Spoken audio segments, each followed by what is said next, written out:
கேட்பதற்கும் நாமளை கண்டிப்பதற்கும் ஒருவர் இருக்கும் வரைக்கும் நம்ம நல்ல பாதையில போவோம், கரெக்ட்டா நடப்போம். நம்ம ஒரு காரியம் செய்யணும் அப்படின்னா ஐயோ நம்ம பொண்டாட்டி ஏதாவது சொல்லுவாளே பேசுவாளே அப்படின்னு பயம் வருதுன்னா நம்ம தப்பு செய்கிறோம்னு அர்த்தம். அப்போ பயந்து அந்த ஐயா அந்த காரியத்தை செய்ய மாட்டார். அந்த அம்மா மேல உள்ள பயம்ங்கிறத விட அவர்கள் மீது நாம வைத்திருக்கக்கூடிய அன்பும் நம்பிக்கையும் தான் அந்த பாதையில் செல்லாமல் நாமளை வழி நடத்தும். அது ஒரு விதமான மரியாதை. ஆமா, நாம வெளியே வரும்போது பாத்தீங்கன்னா ரெண்டு வீசையிலயும் ரெண்டு எலுமிச்சம்பழத்தை குத்தி வைக்கலாம். அடே அப்பா, மேல்லிக்கு திருக்கி விட்டு வருவேன். இப்போ வீசை வெட்டி இருக்க மாதிரி தெரியுது. அது நேத்து தான் வெட்டிட்டேன். அப்படி இருக்கும் வீசை. அது வீசையை வெட்டல. எங்க அக்காவை தான் அவர் கட்டி கொடுத்துருக்கோம். நேற்று தூங்கும்போது மல்லாக்க போட்டு புடிங்கிட்டா. அப்படியா? சேட்டை பண்ணுறாரு. சரி, அப்படி என்று வெளியே லாண்டிக்கிட்டாலே இவன். ஆமா, எதுக்கு தெரியுமா? எதுக்கு? நம்மளை கண்டு கொஞ்சம் பயப்படட்டுமே. இருக்க தோரணையை பார்த்தாக்கல அப்படின்னு சொல்லி சரி வீசையை திருப்பி விடுவேன்.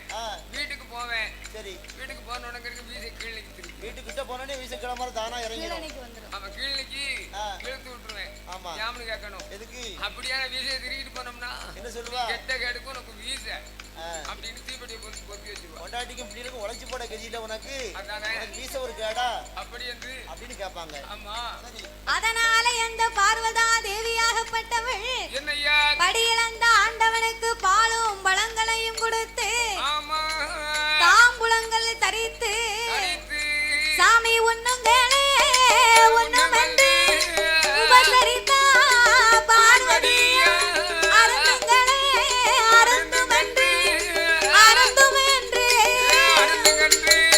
ஆதிசக்தி உபசரித்தா உபசரித்தா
இந்த உலகத்தை படைக்கும் போது 14 உலகத்தையுமே ஆண்டவன் மூன்றாக பிரித்தார். எப்படி பிரித்தார்? அதல என்றும் சுதல என்றும் ஆதி பாதாள உலகம் என்றும் பிரித்தார். ஆமா, தவளை என்றும் முதலை என்றும் நண்டு என்றும் ஆமை என்றும் பிரித்தார். அப்படி பிரிச்சாரோ? தவளை முதல்ல எல்லாம் அது தண்ணிக்குள்ள இருக்கும்யா கூறுகட்ட தாத்தா. நீ தான சொன்ன. அதலை சுதலை ஆதி பாதாள உலகம். அப்படி விவரமா சொல்லு. அப்படினா என்ன தெரியுமா உனக்கு? என்னது என்னது? அதலை என்று சொன்னால் ஆகாய உலகம் தெய்வ கைலாயம். தெய்வ கைலாயம் மும்மூர்த்திகளாகவே முத்தொழிலை செய்து வாழ்ந்து வருகிறார்கள். வருகிறார்கள். மும்மூர்த்திகளுக்கு முத்தொழில் என்று சொன்னா என்ன? என்ன தொழில் எல்லாம்? படைத்தல், காத்தல், அழித்தல். ஆமா, பெருக்கல், கழித்தல், வகுத்தல். பாரு என்ன இந்த இடத்து முடக்க பேசிக்கிட்டு இருந்தேன்னு வையே, உன்னை பள்ளிக்கூடத்துல கொண்டு சேர்த்து விட்டு வந்துருவேன். என்ன முத பள்ளிக்கூடம் சேர்த்துட்டேன்னா கொஞ்சம் நான் படிக்கவே இல்ல, அதனால சேர்த்தேன்னா நான் சந்தோஷம். தாத்தாவை பள்ளிக்கூடத்துல சேர்த்து தான் விட்டேன். ஆனா இவர் என்னஞ்சாரு தெரியுமா? பள்ளிக்கூடத்துல சொல்லி கொடுக்க டீச்சருக்கு அவ கேட்க நேரம் பூரா டீய வாங்கி கொடுத்து வாங்கி கொடுத்து வாங்கி கொடுத்து இவரை பாஸ் பண்ணி போடாம அந்த அம்மா கூடயே வச்சுக்கிட்டா. 1ஆப்புல 3 வருஷம், 4ஆப்புல 5 வருஷம், 5 வருஷம், 6ஆப்புல 5 வருஷம், 5 வருஷம், இப்படி ஒரு வகுப்புலயே 5 வருஷம் தங்கி தான் படிப்பேன். படிச்சா தானே பாஸ் பண்ணி வெளியே விடுவாங்க. டீச்சருக்கு ஏவன வேலை கேட்ட விடணும் மனசு வருமா? வராதுல. அப்புறம் என்ன கூட்டல் கழித்தல் பெருக்கல் நீ பேசுத? அவர் குத்துமதிப்பா சொன்னேன். கூட்டல் கழித்தல் பெருக்கல் இல்லையா? சரி. மக்களை படைத்தல், மக்களை காத்தல், சரி, மக்களை அழித்தல். படைக்கக்கூடிய வேலை யாருக்கு உண்டு? யாருக்கு? அதான் பிரம்மதேவனுக்கு. ஆமா, பிரம்மதேவனுக்கு. காக்கக்கூடிய கடவுள் விஷ்ணு பகவான். ஆமையா. காக்கக்கூடிய கடவுள் இறைவனாகப்பட்ட சிவபெருமான் மக்களை அழித்து மறுபடியும் உருவாக செய்வது விஷ்ணு பகவான். இப்படி படைத்தல் காத்தல் அழித்தல் என்று முத்தொழிலை மும்மூர்த்திகள் கைலாயத்திலே செய்து வருகிறார்கள். அதற்கு பேருதான் அதலை. சுதலை என்று சொன்னால் நாமல் வாழக்கூடிய இந்த மத்தியலோகம் நாமளுக்கு எதை கொடுத்தார்? கடமை, கண்ணியம், கட்டுப்பாடு. இந்த மூணு இங்க யாருகிட்ட இருக்கு? கடமையும் இல்ல, கண்ணியமும் இல்ல, கட்டுப்பாடும் இல்ல. கடமைனா என்ன? பெற்ற தாய் தகப்பனுக்கு நாமல் வாழும் காலம் வரைக்கும் செய்யக்கூடிய கடமை. கண்ணியம் என்று என்ன? ஒருவனுக்கு ஒருத்தி, ஒருத்திக்கு ஒருவன், அதற்கு மேல இருக்க கூடாது. அதற்கு பேர் தான் கண்ணியம். கட்டுப்பாடு என்று சொன்னால் சுய ஒழுக்கம் நமக்கு வேணும். எதிலையுமே தாமலை கட்டுப்படுத்தக்கூடிய தன்மை இருக்க வேண்டும். அப்போ மனிதராகப்பட்ட நாமளுக்கு ஒரு பெரிய மனுஷர் வராருன்னு சொன்னா அவங்களுக்கு மதிப்பு கொடுக்கணும். ஐயா வாங்க, உங்களுக்கு தான் வாங்க வாங்க, சேர்ல உட்காருங்க ஐயா அப்படின்னு மதிப்பு கொடுத்தாதான். ஆமா, கட்டுப்பாடு. அது கட்டுப்பாடு கிடையாது. வேற என்னது? ஒரு நாளைக்கு 3 கோட்டுனா அதோட நிப்பாட்டிக்கிடணும். அப்படியா? அதுக்கு மேல கட்டுப்பாடு இல்லாம குடிக்க கூடாது. 3 கோட்டரா? உனக்கு 1000 கால கொண்டு தான் கொடுக்கணும். பாத்துக்கோ. 1000 கால்னா என்ன செய்யி? விளக்குமாறா? சரி, அப்படி ஒரு கட்டுப்பாடு இருக்கணும். அப்போ பூலோகத்திலே சுதலை என்று சொல்லக்கூடிய இந்த பூமியிலே கண்ணியம், கட்டுப்பாடு இப்படியாகவே நாமளுக்கெல்லாம் படைத்து மூன்றாவது உலகம், அதுதான் ஆதி பாதாள உலகம். ஆதி பாதாள உலகத்திலே அசுர அரக்கர்கள் வாழ்ந்து வருகிறார்கள். அந்த அசுர அரக்கர்களுக்கு ஆண்டவன் எதை படைத்தார்? மது, மாது, சூது என்று இம்மூன்றையும் படைத்தார். மது என்று சொன்னால் பெண் மீது உள்ள மோகம். மதுவென்று சொன்னா எப்போ எந்த நேரம்? இப்ப தாத்தா சொன்னாரு பாரு, ஆமா 3 நேரமும் அடிக்கணும்னாருல. எப்பவுமே மது போதையில் இருப்பது. மாதுவென்று சொன்னால் பெண் மீது உள்ள மையல். சூது என்று சொன்னா சூது விளையாட்டு. தண்ணியை போட்டுட்டு அந்த புறமே கஜின்னு கிடப்பாங்க, சீட்டு விளையாடுவாங்க. அதுதான் அந்த கணக்கு. இந்த மூன்றையும் பாதாள உலகத்தில் அசுர அரக்கர்களுக்கு ஆண்டவன் கொடுத்தார். அப்ப இந்த 3 உலகத்திலேயுமே படைத்தல் என்று சொல்லக்கூடிய பிரம்மதேவனுடைய அந்த வேலையிலே இந்த பிரம்மதேவன் உலகத்தை எல்லாம் படைக்க வேண்டுமானால் நாமல் ஒருவரால முடியாது. நாமளோடு இணைந்து வேலை செய்வதற்கு அதற்கு ஏற்ற 10 பிரதானிகளை நாமல் படைக்க வேண்டும். அப்படி என்று இந்த உலகத்தில் படைத்தலை செய்வதற்காக பிரம்மதேவனோடு வேலை செய்வதற்கு பிரம்மதேவன் 10 பிரதானிகளை உருவாக்கினார்.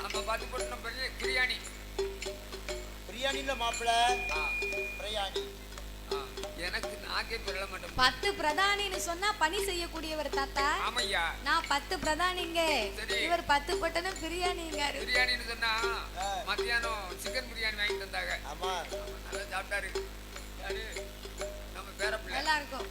அப்போ இந்த பிரம்மதேவனாகப்பட்டவர் உலகத்திலே 10 பிரதானிகளை படைக்கும் போது அந்த 10 பிரதானிகளிலேயும் ஒரே ஒரு பெண்ணை படைத்தார். அவள் பெயர் சந்தியா. சந்திகா என்று சொல்லக்கூடிய பெண்ணை படைத்த உடனே மற்ற படைப்பை காட்டிலும் இந்த பெண்ணினுடைய அழகின் படைப்பே பேர் அழகா இருந்ததாம். இந்த சந்திகா பெண்ணுடைய பேர் அழகை கண்ட உடனே பிரம்மதேவனை சுற்றி நின்ற தேவர்கள் மூவர்கள் எல்லாம் சந்திகாவை கண்டபோது அவளுடைய அழகை கண்டு தேவர்களும் மூவர்களும் முக்கோடி முனிவர்கள் அவளுக்கு முன்னால் தன்னை மறப்பாரா தாகம் கொண்டு நிற்பாரா.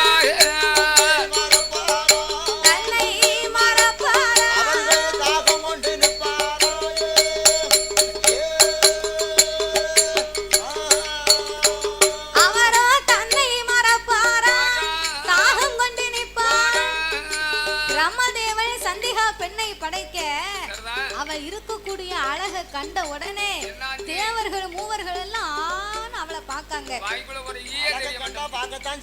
வந்தவங்க பூரா வேலையை மறந்துட்டாங்க.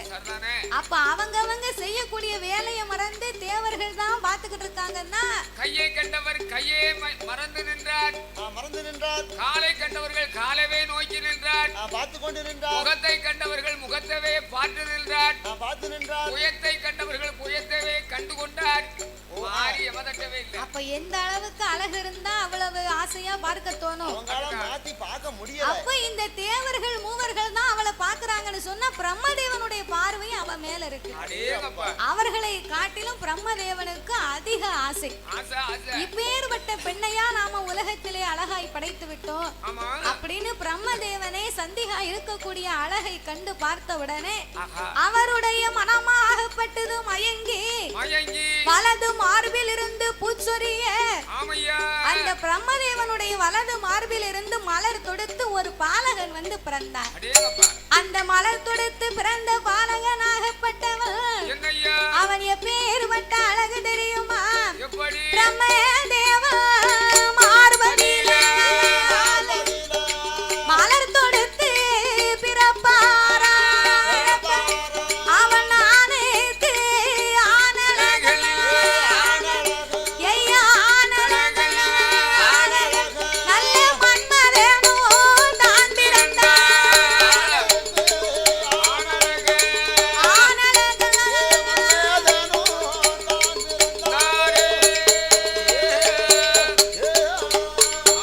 அவரோ ஆணைக்கு ஆனழகன் அந்த மன்மதனோ தான் பிறந்தார். அவர தோளுக்கு தோழழகன் தோளுக்கு தோழழகன் அவர சொக்கனுக்கு ஒப்பிடலாம்.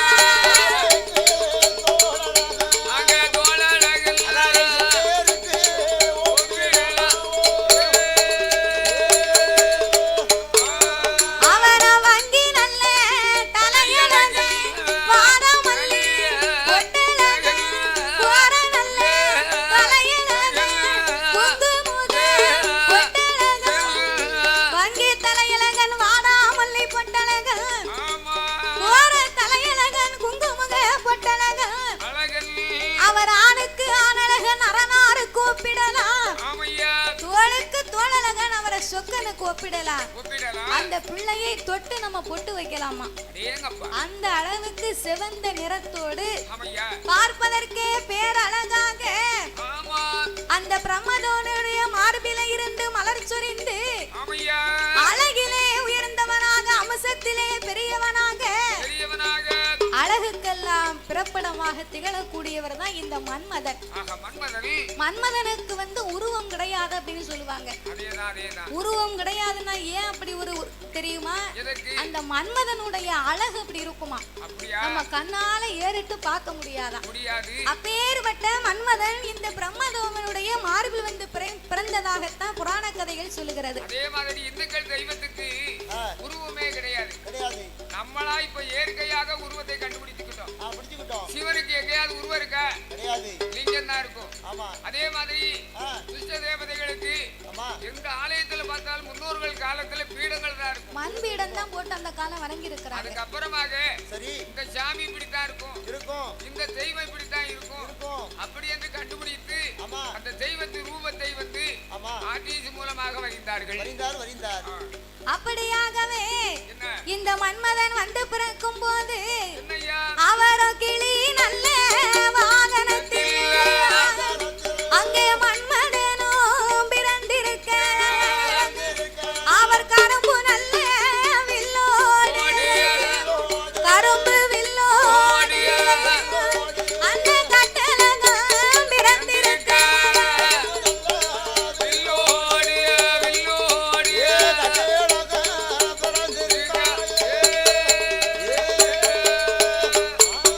அவர கரும்பு நல்ல வில்லோடு இந்த கட்டழகன் வந்து பிறந்திருக்க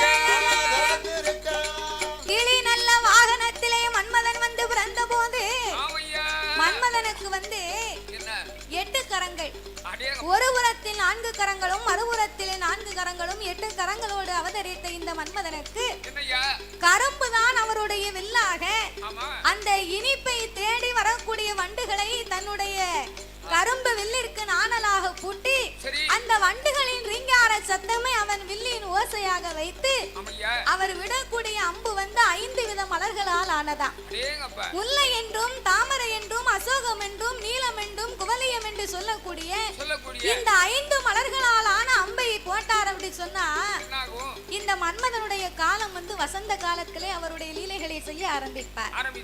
ஆசைகளுக்கும் காதலுக்கும் பிறப்பிடமாகப்பட்டவர் திகழக்கூடியவர் இந்த மன்மத சுவாமி. மானிடராக யாவராக இருந்தாலும் அவருடைய வசந்த காலத்திலே தன்னுடைய மலர் அம்பை எடுத்து கரும்பு வெள்ளிலே பூட்டி அவர் பானத்தை போட்டார் என்றால் காமம் என்ற பானமும் காதல் என்ற பானமும் தோன்றி ஈரமில்லாத மனதில் கூட காதலை மலரச் செய்யக்கூடிய சக்தி படைத்தவர்.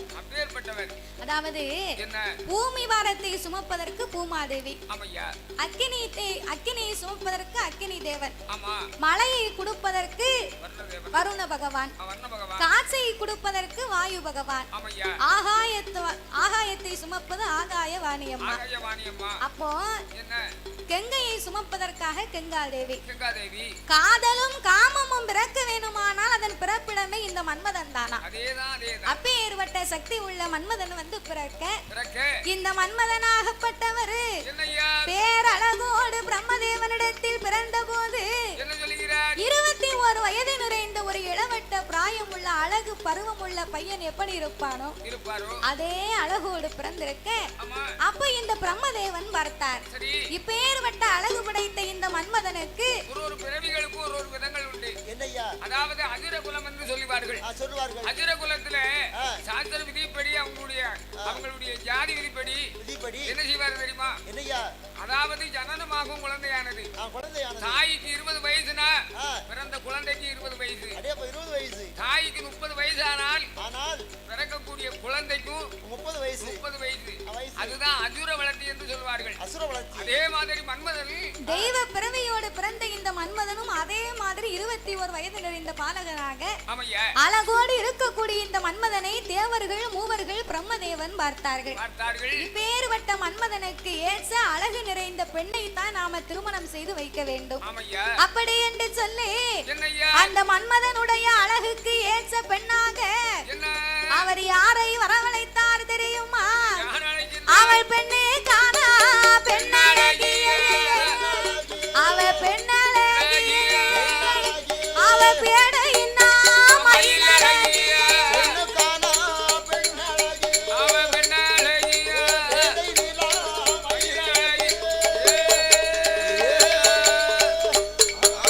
எம்மாலகிலையோ சிறந்த வேளா, அமர்கத்திலே உயர்ந்த வேளா, அவ அழகிலையோ சிறந்த வேளா, சிறந்த வேளா, அழகுடைய ரதிய வேளா,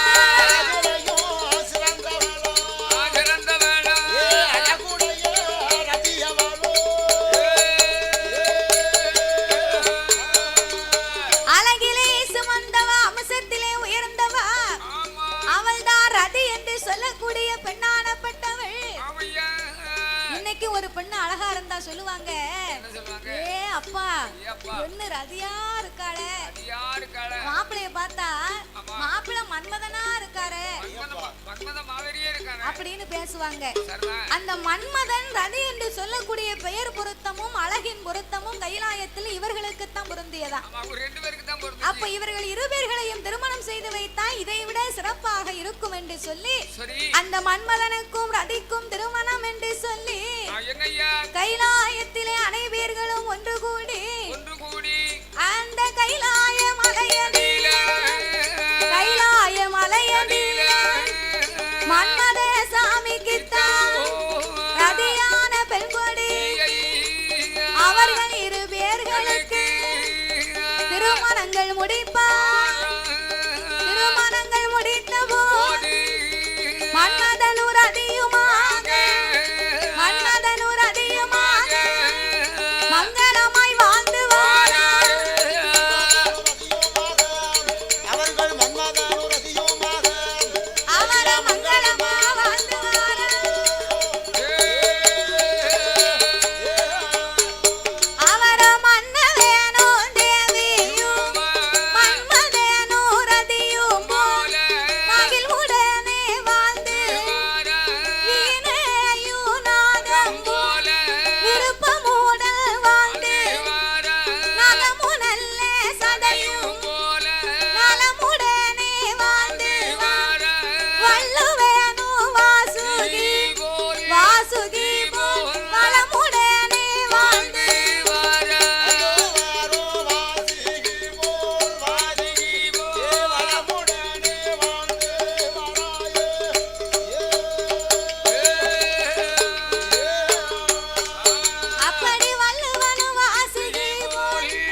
மதனுரதியவன் மகிழ்வுடனே இருக்கும் போது என்ன என்ன நடக்குதா ஆதி கைலாய மலையிலே பிரம்மதேவனாகப்பட்டவர் அது என்னும் பெண்ணை கொண்டு வந்து மன்மதன் ஏற்ற அழகுக்கு திருமணங்களை செய்து முடித்தார்கள். மன்மதனும் ரதியும் என்று சொன்னார் அவர்களை போல காதல் செய்வதற்கு கணவன் மனைவி இந்த உலகத்திலே கிடையாதாம். புராண கதைகளும் இதிகாசங்களும் ஒரு கதையை எடுத்து சொல்லுகிறது அப்படின்னு சொன்னா மன்மதனும் ரதியும் போல வாழ்ந்து வருகிறார் என்று எடுத்துக்காட்டாக எடுத்து உரைத்தார்கள். அந்த அளவுக்கு ஒற்றுமையாக காதலோடு என் நேரமும் இணை பிரியாமல் வாழ்ந்து இருந்தாங்களாம். அப்ப இந்த மன்மதனும் ரதியும் இப்படி பேரழகோடு இரு பேர்களும் காதலின் பிறப்பிடமாக காமத்தின் பிறப்பிடமாக இரு பேர்களும் மிக சிறப்பாகவே வாழ்ந்து வருகிறார்கள். இந்த மன்மதனுக்கு இது போக நிறைய பேர் உண்டாயா.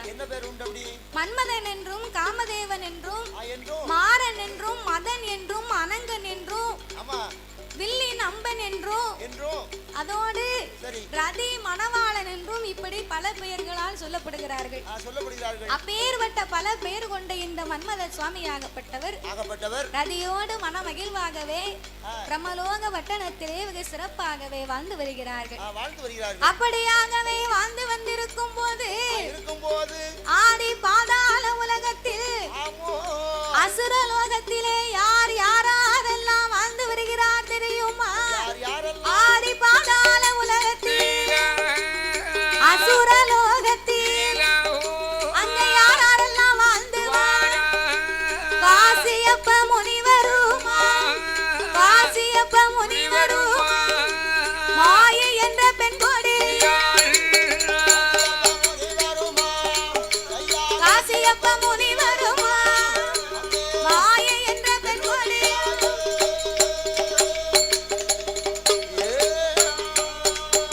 ஆதி பாதாள உலகத்திலே இந்த காசியப்ப மாமுனியோ மாயை என்ற பெண் கொடியா ஒருவர் சொல்லை ஒருவர் கேட்டு ஒற்றுமைய வாழ்ந்து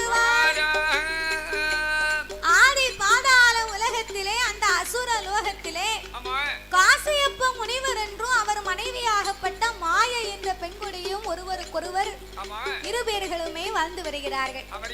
வாழ்ந்து வரக்கூடிய இந்த காசியப்ப முனிவருக்கும் மாயை என்ற பெண்கொடிக்கும் 3 அசுரர்கள் பிறந்தார்கள். 3 அசுரர்கள் என்றால் யாரு தெரியுமா? தாரகாசூரன், சூரசங்காரன், அதோடு சிங்கமுகாசூரன். இப்பேற்பட்ட 3 அசுரர்கள் பிறக்க அசுரர்கள் என்றா பாதாள உலகத்தில் இருக்கக்கூடியவர்களுக்கு 5 அறிவு தான் இருக்கும் ஐயா. அந்த 5 அறிவு படைத்த அசுர அரக்கர்குல கூட்டத்திலே 3 பேர்களிலேயும் முதலாவது பிறந்த இந்த தாரகாசூரன் பிரம்மதேவனை எண்ணினாமல் தவமிருந்து இந்த உலகத்திலே அழியாத வரங்களை நாமல் வாங்க வேண்டும் என்று இந்த பிரம்மதேவனாகப்பட்டவன் தாரகாசூரன் பிரம்மதேவனை எண்ணியே தவம் இருக்க வேண்டும் என்று அவனை மயங்கீரி மலையடி தவம் இருக்க வேணும் என்று தாரகாசூரன் நாடு விட்டு நகரவே ஆறு நல்ல சுனைகள் எட்டாத மலையடி யமயகிரி மலைக்கு வாரான்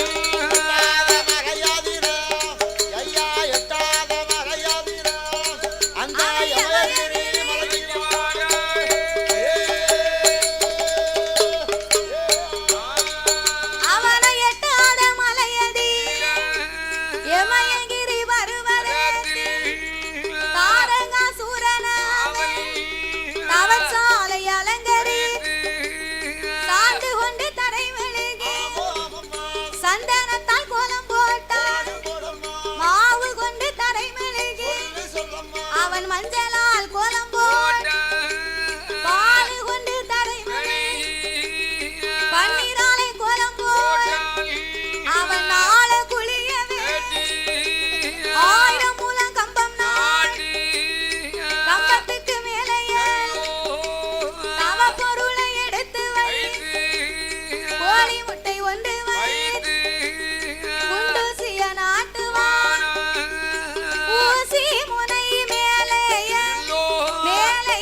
ஆனால் நம்மளால் தவம் இருக்க முடியாது.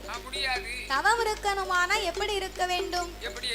தனித்திருந்து விழித்திருந்து பசித்திருந்து தவம் இருக்க வேண்டுமா? அப்படி என்று நாடு நகரம் விட்டான் ஆறு சுனைகளித்து அவன் எட்டாத மலையிலே யமயகிரி பர்வதத்திலே சென்று தவச்சாலையை அலங்காரம் செய்தான். ஆழ குளியமைத்த 1000 மூலம் கம்பத்தை நாட்டி கம்பத்திற்கு மேலே தகுந்த தவ பொருட்களை எடுத்து வைத்து கடைசியாகவே கோழி முட்டை வைத்தான். ஒரு குண்டு ஊசியை நாட்டினான். ஊசி முனையின் மேல் தன் பெருவிரலை ஊன்றிக்கொண்டு நாசி அடக்கி ஊசி தவங்களை செய்து வருகிறான் அல்லவா? அவன் ஒரு நாளா 2 நாளா 12 வருடமாகவே தவங்களை செய்தான். அவன் எப்படி தவம் இருந்தான்? உண்ணாமல் உறங்காமல் உடையவன மறங்காமல் அன்னம் தன்னை அருந்தாமல் ஆண்டவனை மறக்காமல் அரணை நல்ல அரணை என்று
ஆனால் இன்னமும் பிரம்மதேவன் நாமளை எண்ணி வரவும் இல்லை, சிவனும் வரவில்லையே.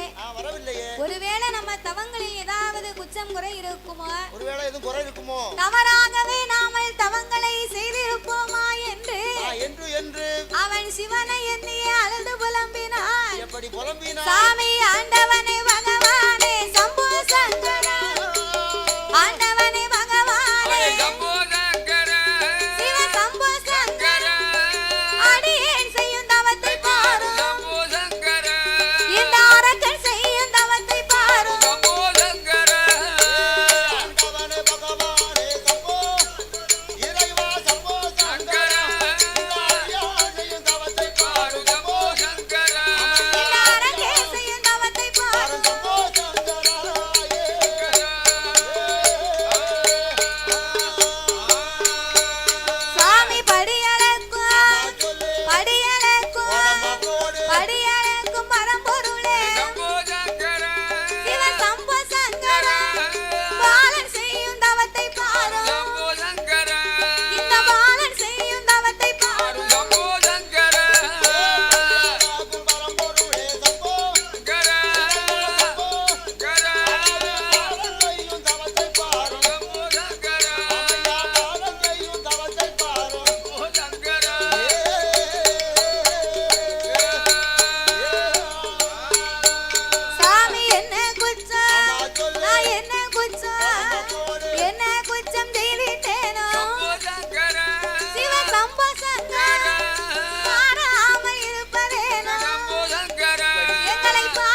அப்பந்தான் பார்த்தார் பிரம்மதேவன். என்னய்யா இந்த தாரகாசுரனாகப்பட்டவன் நம்மளை நினைத்தல்லவா கைலாசம் நடுங்கும் அளவுக்கு தவம் இருக்கிறார். அவன் இருக்கின்றானா கைலாசமே நடுங்கும் அளவுக்கு தவம் இருக்கக்கூடிய ஆ, இந்த தாரகாசுரனாகப்பட்டவனுக்கு என்னய்யா இப்பொழுதே நாம உடனடியாக வரம் கொடுக்க வேண்டும் என்று. வேண்டும் என்று அடே அப்பா தாரகாசூரா, என்னய்யா உன்னுடைய தவங்களை கண்டு பிரம்மதேவன் நான் மெச்சினேனப்பா.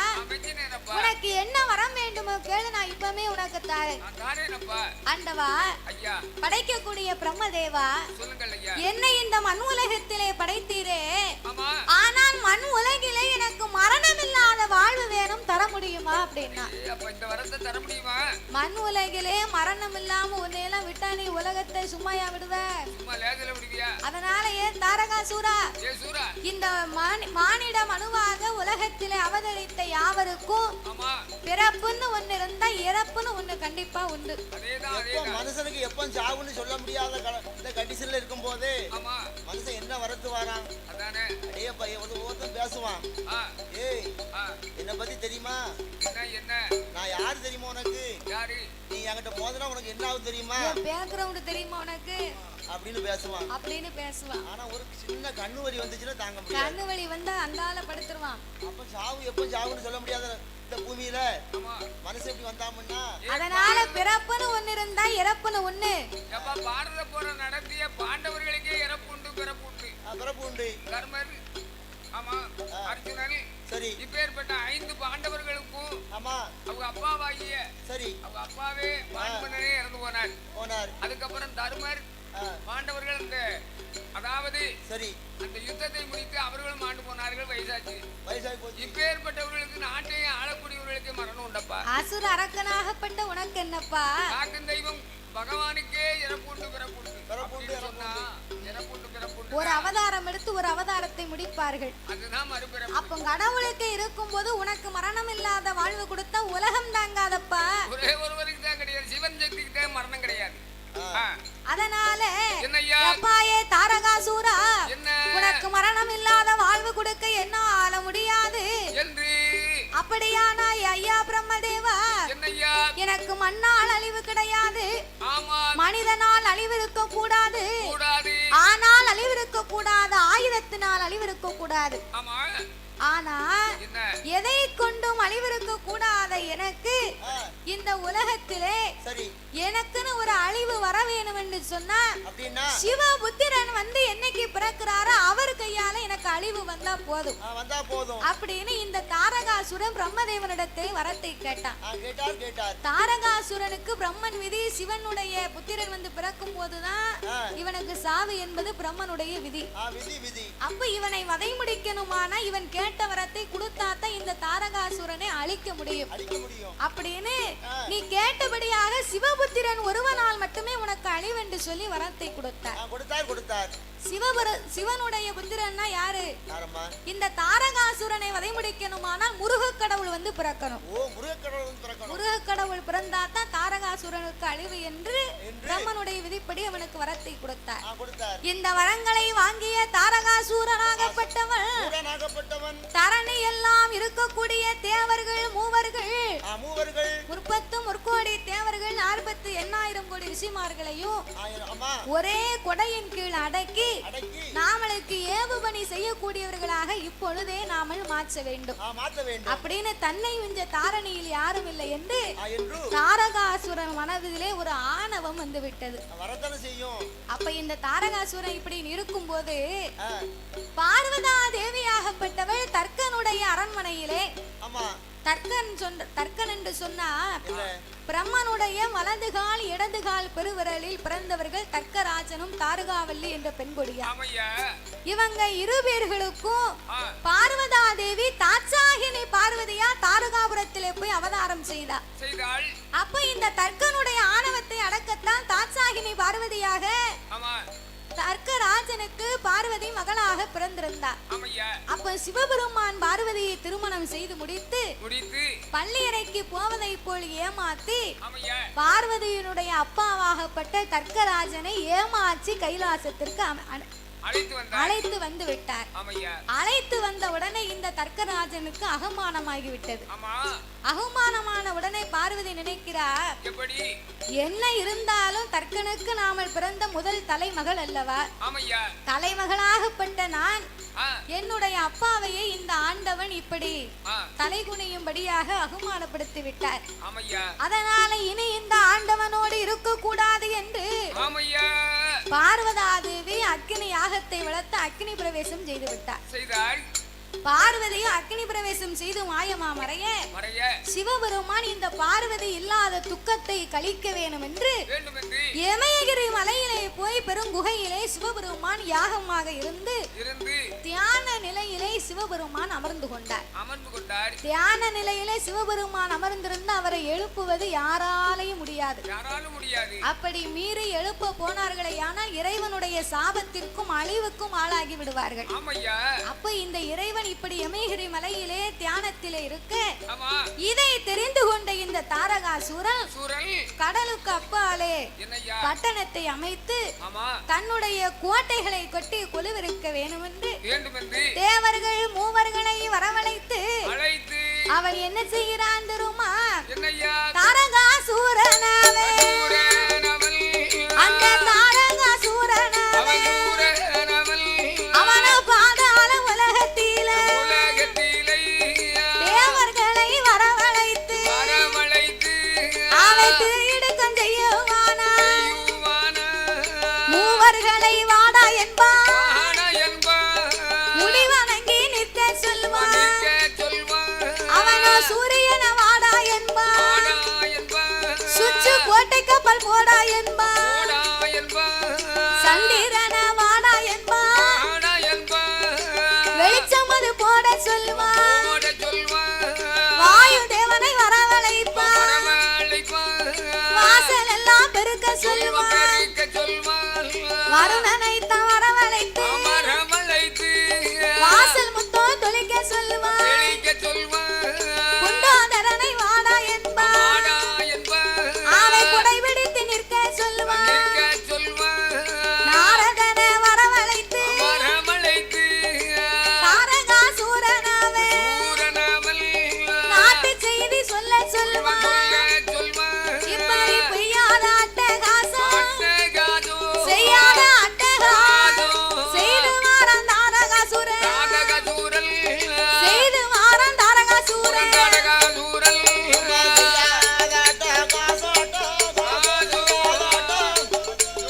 செய்து வாரம் தாரகாசூரன்.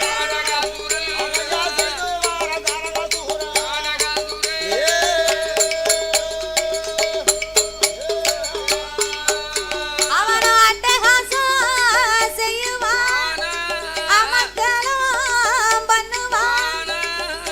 ஏ பாவி தாரகாசூரன், பாதாள உலகத்துல தன் கோட்டையில வந்து தேவர்கள் மூவர்களை எல்லாம் ஏவு பணி செய்ய விட்டான்.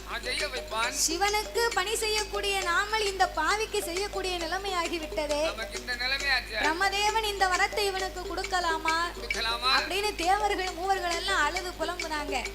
தாரகாசூரன் பார்த்தான், சிவபெருமானை யமயகிரி மலையில போய் தியானத்திற்கு போய்விட்டார். அப்ப கைலாசத்துல இருக்கக்கூடியவர்களை விரட்டி நம்ம அந்த கைலாசத்துல போய் இருக்கணும்னு சொல்லி நேர இந்திரனுடைய சபைக்கு படையை திரட்டி கொண்டு வந்தான். இந்திரனுடைய சபைக்கு படைகளை திரட்டி வர இவன் படையெடுத்து வந்த உடனே தாரகாசுரனை பார்த்து பயந்து போய் தெய்வேந்திரனை பிரம்மனுடைய பிரம்மதேசத்துக்கு போய்விட்டார்.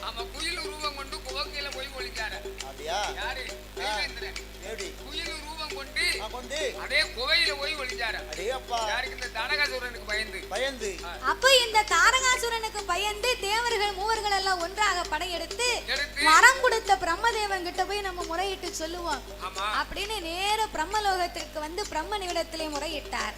பிரம்மதேவன் சொன்னார், இவனை வதை முடிப்பதற்கு நான் கொடுத்த வரத்தால மட்டும்தான் முடியும். அதனால என்கிட்ட முறையிட்டு ஆக போறது ஒண்ணும் இல்ல. நீங்க எல்லாரும் சேர்ந்து நம்மளை காக்கக்கூடிய கடவுளாகப்பட்ட கண்ணபுரா இடத்துல போய் நம்ம முறையிட்டு சொல்லுவோம். ஆமா அவட்ட சொல்லுவோம். அதாவது என்ன கண்ணன் இல்லாத கதையும் கிடையாது. எந்த கதை எடுத்தாலும் கண்ணன் இல்லையான கதையே கிடையாதான். கதைக்கு காரணமே யாரு? கதைக்கு கதாநாயகனே கண்ணன் தான். அவர்தான்.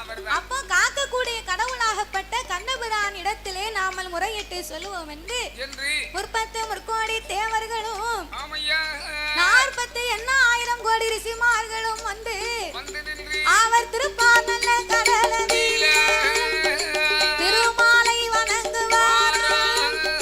மாயவா கோபாலா காத்து வர வேணும், காத்து நீங்க தர வேணும். ஏ கண்ணனே கோபாலா காத்து நீங்க தரவும் வேணும், ஐயா காத்து நீங்க தரவும் வேணும். அழகு கண்ணனாரே கோபாலா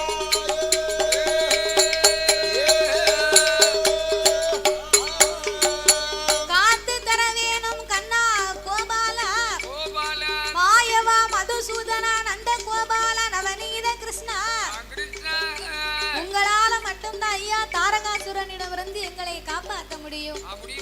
அப்பா தெய்வ முனிவர்களே, பிரம்மதேவா தெய்வேந்திரா, நீ கொடுத்த வரத்தாலை மட்டும்தான் தாரகாசுரனை அழிக்க முடியும்.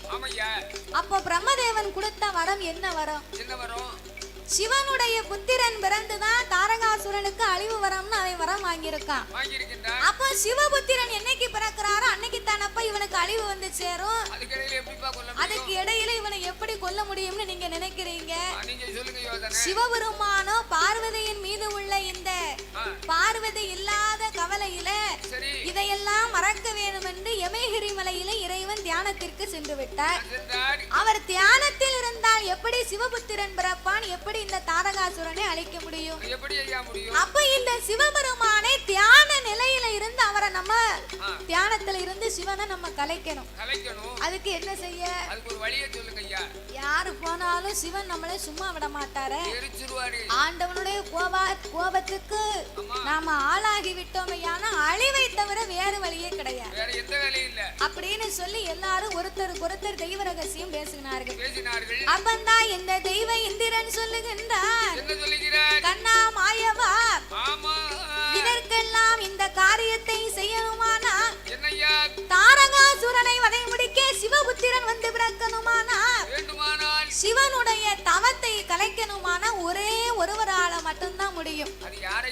காமமும் காதலுக்கும் இடமாகப்பட்ட திகழக்கூடிய இந்த மன்மதன் வந்தாம்னு சொன்னா சிவபெருமானுடைய தியானத்தை கலைத்து காமம் காதலை உண்டு பண்ணி சிவனும் பார்வதியுமாக ஒன்றாக இருக்கும் போது சிவபுத்திரன் பிறப்பா, அவனால் தாரகாசுரனுக்கு அழிவு வரும். அப்ப இதை செய்யக்கூடிய ஒரே ஒரு ஆளு இந்த மன்மதனால மட்டும்தான் முடியும், வேற யாராலும் முடியாது அப்படின்னு சொன்ன உடனே இவங்க பேசிக்கிட்டு இருக்கும் போது மன்மதன் அங்கிருந்து வருகின்றார். அவரோ கிளி நல்ல கிளி நல்ல மன்மதனு வாரா, அவர் கரும்போடு வில்லோடு இந்த கட்டழகன் வாரா.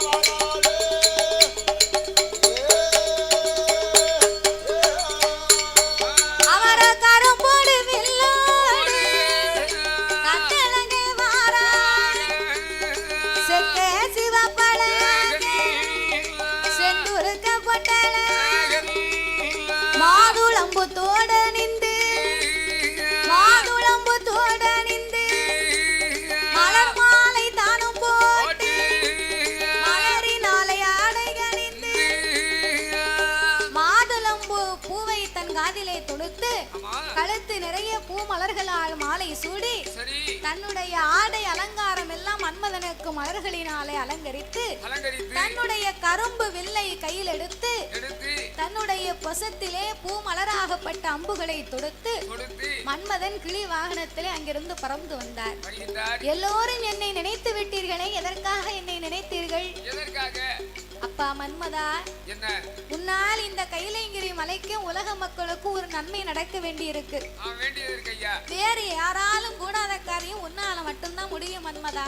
மன்மதா, அதனால நீ எல்லாருக்காகவும் நீ எனக்கு ஒரு உபகாரம் ஒண்ணு செய்யணும். என்ன உபகாரம் செய்யணும்? அதாவது அசுரலோகத்திலே இருந்து வரக்கூடிய அசுரலோகத்தை ஆண்டு வரக்கூடிய தாரகாசுரனாகப்பட்டவன் ஆமா பிரம்மனை எண்ணி தவம் இருந்தான். சிவபுத்திரனால் அழிவு வேணும் என்ற வரத்தை வாங்கினான். சிவனோ பார்வதியின் மீது உள்ள கோபத்தை கொண்டு யமகிரி மலையிலே தியானத்திற்கு சென்று விட்டார்.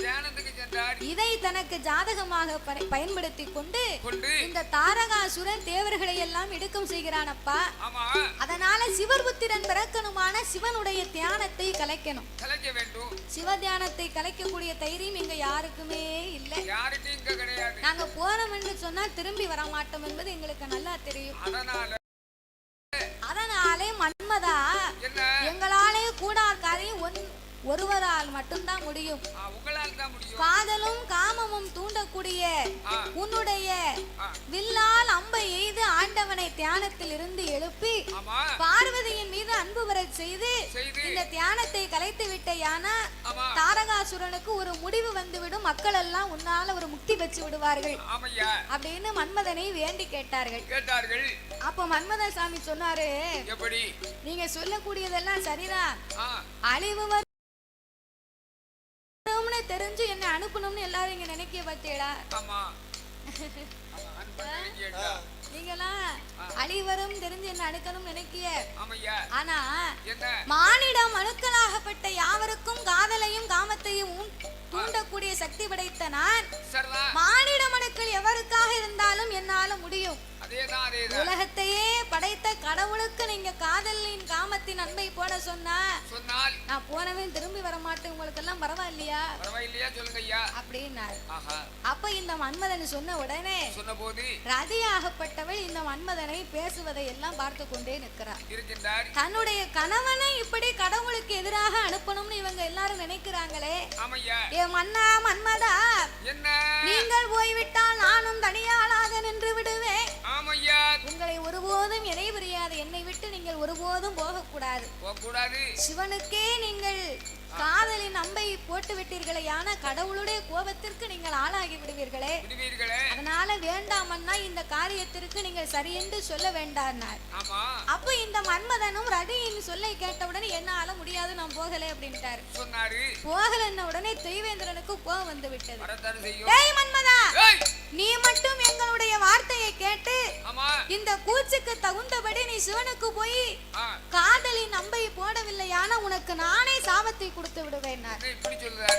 அப்ப மன்மதன் நினைத்தார், போய் இந்த தெய்வேந்திரனுடைய சாபத்துக்கு ஆளாகிறத விட சிவனுடைய சக்தியால் எரித்தாலாவது நமக்கு பெரிய முக்தி மோட்சம் இருக்கும். இதற்கு அதுவே மேலு. நானே சென்று சிவனுக்காக இந்த மக்களுக்காக முக்தி கிடைக்கும் வண்ணமாக தாரகாசுரனை அழிப்பதற்கு வண்ணமாக.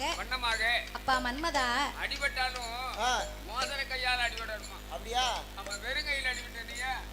மோதிர கையால கொட்டுப்படணும்னு சொல்லுவாங்க. கொட்டுப்பட்டாலும் மோதிர கையால கொட்டுப்படணும்னு சொல்லுவாங்க. மோதிர கையால கொட்டுப்பட்டா மோதிரமா கிடைக்கு. அதே மாதிரி நம்ம வந்து இறந்தாலும் ஈசனுடைய கிருபையினால் இறக்க வேண்டும். அப்படி இறக்க வேண்டும். தேவேந்திரனுடைய சொல்லினால் நம்ம இறக்க கூடாது. அப்போ மன்மத சாமியுடைய மனசு பாத்தீங்களா? நம்ம தான் அழிந்து போனால் நம்மளால மக்களுக்கு ஒரு நன்மை வருகிறதல்ல, அதைத்தான் நினைத்தாராம்.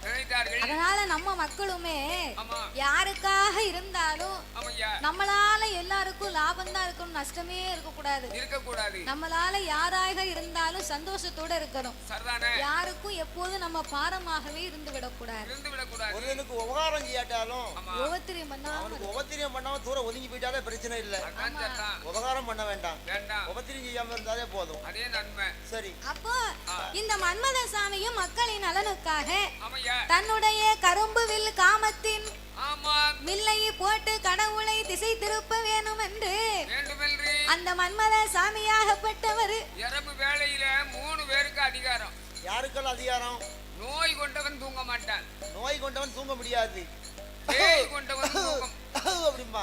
பேய் கொண்டவனும் தூங்க மாட்டான். தூங்க மாட்டான். யாமனு கேட்கணும். எதுக்கு? அது எந்த நேரம் வந்து அழைக்குன்னு சொல்ல முடியாது. அதனால காமம் கொண்டவனும் தூங்க மாட்டான். காமம் கொண்டவனுக்கு தூக்கம் வராது. நம்ம உலகத்திலே பெருசு காமம் தான். அதே மாதிரி என்ன செய்கிறார்? அப்ப இந்த காமமும் காதலையும் பிறப்பிடமாகப்பட்ட மன்மத சுவாமி கடவுளின் தியானத்தை நாமல் கலைக்க வேண்டும். தாரகாசுரனை அழிப்பதற்கு சிவபுத்திரன் பிறக்க வேண்டும். மக்களுக்கெல்லாம் முக்தி மோட்சம் கிடைக்க வேண்டும் என்று சொல்லி அந்த மன்மத சுவாமி கிளி நல்ல வாகனத்தில்